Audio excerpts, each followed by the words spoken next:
Hi, it's Doug here. Today I'm at Caulfield Racecourse and I'm actually going to do a voiceover of this entire video, so I apologise in advance. Uh, Caulfield Racecourse has a 4-hole temp setup that the Melbourne Disc Golf Club have put in. It's right in the centre of the Caulfield horse racing track, which is a massive open space, pretty much totally devoid of trees. And there's a public park right in the middle of the track, which I had no idea existed. I've been here 3 times before. Twice it was an absolute gale and I had a miserable time.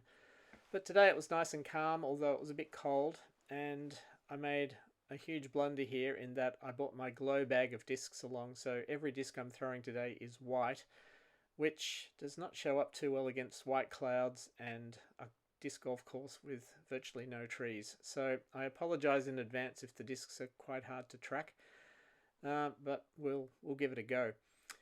This course is basically a double loop. We go around this little lake that you can see here in a clockwise direction, and you look for little signs like this, which I think the local elves have put in, and you just go for it. You just basically go around twice. It's 4 baskets, 8 holes.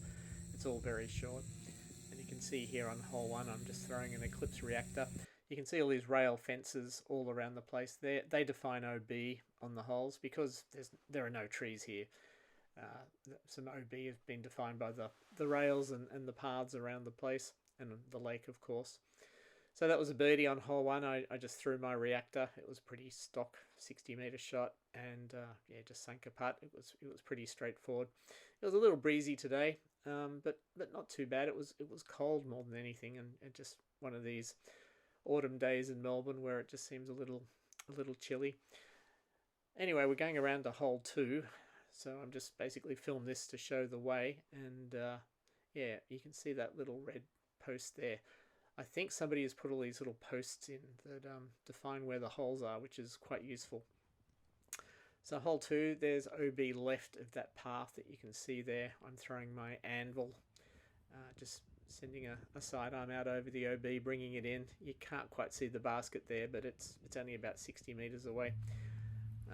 I got the anvil pretty close, and I managed to make this putt. So I'm 2 for 2. Which is okay. It's a pretty straightforward course when there's no wind. So we're on to hole 3 now. Again, it's about another 60-meter hole, but you've got to mando right around this light pole here, which is pretty straightforward. You just do that. I think I'm throwing my Eclipse Crave very gently. Just put it on a bit of a hyzer and just tried to see what it would do. It actually flipped up a little, and I went very deep. So I think I missed this putt. We'll see. Yep, I missed the putt. I'm actually putting with my Rico X, a Glow Rico X in K3 plastic. So that was a par. So I'm -2 through 3. Hole 4, another 60-meter hole, pretty much straight. There's a little OB which I'm sort of threatening. I pulled this reactor a little out to the right, and I thought I'd gone OB, but no, it's just up on the grass there. I had a go, got some metal, but unfortunately that's another par. But as you can see, this is a pretty straightforward, we're basically just lapping around this lake, which is defined by this rail fence. And we're back to hole 1 again, but we're playing a longer version, which is hole 5. I'm throwing my Eclipse Crave. So as you can see, these rail fences actually define the OB, and I thought I'd actually thrown this Crave OB. It hyzered pretty aggressively, but it must have just got caught up in the grass there, so I was quite surprised to see it parked. I thought it would be out on the path there. Anyway, we'll take a birdie when we can get it. So we go -3 through 5 holes, I believe, and we are down to hole 6 now. Now hole 6 is a bit of a tricky one. It's about 90 meters long, and you've got to basically make the island over that path that's right in front of you. So that little green area right in front of me is not in bounds. You've actually got to go over the path that my finger's kind of tracing along there to get onto the island. I think you play as hazard. And I've actually just worked out someone's put concrete squares in, which I think might be sort of de facto tee pads. I don't recall them being there before, so somebody's been busy. I don't know who. Anyway, I'm hyzer flipping up an underworld, and I generally don't go straight at the basket here, but I thought I'd just give it a go because it's fun goofing up on camera, but I actually made it onto the island and snuck a birdie, which I'll take any day on a 95-metre hole. Yeah, so only 2 holes to go. This is a lightning quick round. We're back to that Mando light pole hole, but we've got to go left of it this time. So I just threw my Pawaka Waka, throwing it into a bit of a headwind, so it turned over a bit, but I just wanted to throw a turnover shot.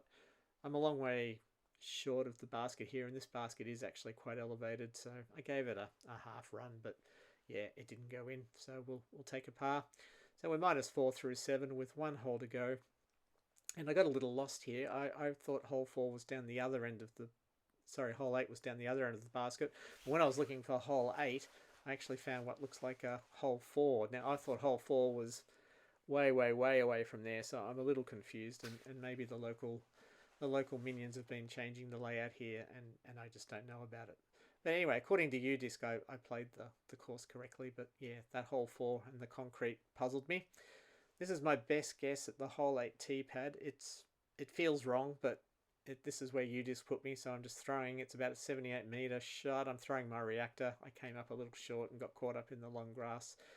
So I'm just going to jog down and tap this putt out. I couldn't be bothered taking the camera all the way back down from where I just came from, because hole 7's just down that way as well. So anyway, I just went down there. And the putt was a little longer than I was expecting, but I managed to actually get it in.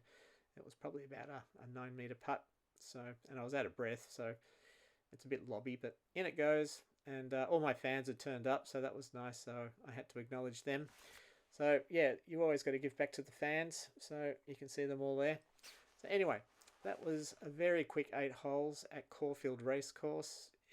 It's better than nothing. There's no other disc golf course around it. Ball Hill's probably the closest to Caulfield, but yeah, this is easy to get to. You just basically come in on the train and you're here. Anyway, thank you for watching, and I will see you next time.